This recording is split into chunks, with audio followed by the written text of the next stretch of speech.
দাবিতে যে বিশাল মহাসমাবেশ এখানে হচ্ছে, ঢাকা বিশ্ববিদ্যালয়ের শিক্ষক সমাজের পক্ষ থেকে সেই বিচারের প্রতি সংহতি জানানোর জন্য আমি এখানে এসেছি। আপনারা শুনলে অবাক হবেন যে 69 গণ অভ্যুত্থানের কথা আমরা বলি, সেই 69 গণ অভ্যুত্থানের পুরো এক বছরে মাত্র 61 জন মানুষ নিহত হয়েছিল। ঠিক। আর এই খুনি হাসিনা মাত্র 23 দিনে তার চেয়ে 10 গুণ বেশি মানুষকে হত্যা করেছে। 69 গণ অভ্যুত্থানের পরে 10 বছরের সামরিক স্বৈরশাসক আইয়ুব খানের তত্ত্বাবধান জনগণের তোরে ভেসে গিয়েছিল। একইভাবে এবার ছাত্র জনতার গণ অভ্যুত্থানে এইরকম লৌহমানবী বলে, আইরন লেডি বলে সেই শেখ হাসিনা জনগণের রোষে পালিয়ে ত্রিপুরা দিয়ে ভারতে যেতে বাধ্য হয়েছে। এই যে জায়গায় দাঁড়িয়ে কথা বলছি, এবারে 2024-এর রক্তাক্ত সামাজিক গণ অভ্যুত্থানের সঙ্গে তার অনেক মিল আমি খুঁজে পাই। বাউন্নর ভাষা আন্দোলন হয়েছিল ভাষার দাবিতে, কিন্তু ওই সময় মানুষ দেখেছে যে পাকিস্তান তৈরির মধ্যে 5 বছরের মধ্যেই এই পূর্ব পাকিস্তানের যারা বাঙালি ছিলাম, যারা নিম্নবিত্ত, মধ্যবিত্ত, উচ্চবিত্ত, তারাও দেখেছি সমস্ত শোষণ করে নিচ্ছে পশ্চিম পাকিস্তান। সেই শোষণ এবং বঞ্চনার প্রতিবাদে ভাষাকে একটা প্রতীকে ধরে সমস্ত বাঙালিরা কিন্তু সেদিন ফুটে উঠেছিল। একইভাবে আমি মনে করি কোটা ছিল এবার আমার এই আন্দোলনের প্রতীক। 15 বছরের আওয়ামী দুঃশাসন, দ্রব্যমূল্যের বৃদ্ধি, 19 লক্ষ কোটি টাকা আমার আপনার টাকা বিদেশে পাচার করা হয়েছে। এখানে 3টা নির্বাচনের নামে এখানে প্রহসন হয়েছে। আজকে যারা এখানে কথা বলো শহীদ পরিবার, তাদের অনেকের বয়স দেখবেন যে 15, 16, 17। তারা জন্ম থেকেই এই হাসিনাকে দেখেছে এবং তারা কোনো নির্বাচন কিন্তু দেখে নাই। যে গুম, আমরা কর্নেল ভাইয়ের কথা শুনলাম, ক্যাপ্টেন ভাইয়ের কথা শুনলাম, পৃথিবীর কোনো আইন নাই আপনি বিচার না করে, গ্রেপ্তার না করে, পুরোটা আইনের ঘর জানিয়ে মানুষকে 1 দিনও রাখতে পারেন না। এই সেখানে তিনি 10 বছর রেখেছেন, মানুষকে 8 বছর রেখেছেন।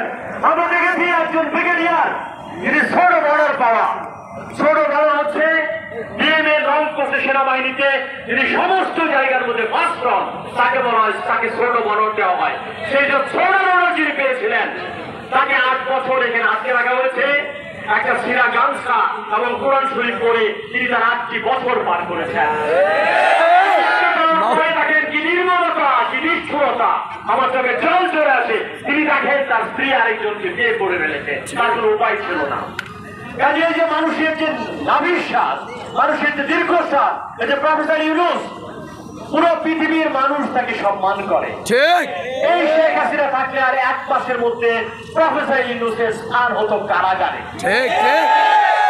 আমরা দেখেছি খালেদা জিয়াকে মাত্র তথাকথিত 6 কোটি টাকার জন্য, যে টাকা তিনি এখনো রয়ে গেছে, তাকে কিভাবে জেল দেওয়া হয়েছে, গ্রেপ্তার করা হয়েছে, হাসপাতালে নেওয়া হয়েছে।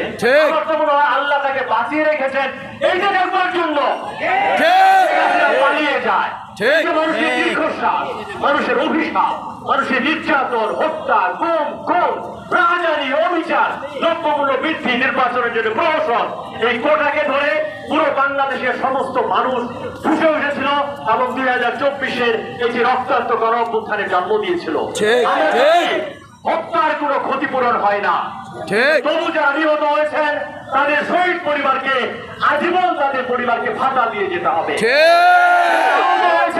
তাদের পুনর্বাসন এবং তাদের চাকরির ব্যবস্থা করতে হবে।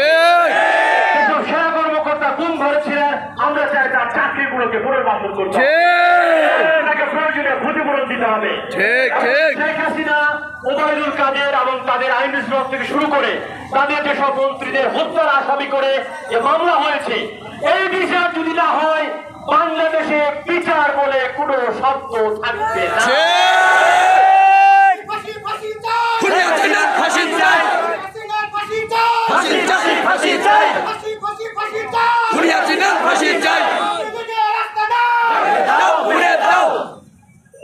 আপনারা জানেন 1917 সালে লেনিনের নেতৃত্বে যে রুশ বিপ্লব হয়েছিল, এবং তার প্রধান প্রতিপক্ষ ছিল একটা রাজতন্ত্র, তাকে বলা হয় নিকোলাস জার।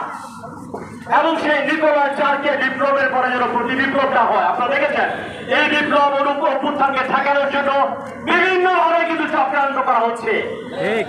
লেনিনের নেতৃত্বে সেই জার পরিবারকে সবাইকে হত্যা করা হয়েছিল সেই প্রতি বিপ্লবকে ঠেকানোর জন্য।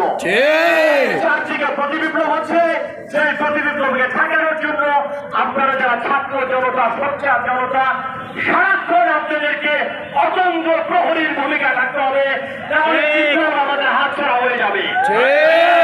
আমাদের ৭১ বিপ্লব হাতছাড়া হয়ে গেছে, অভ্যুত্থান হাতছাড়া হয়েছে।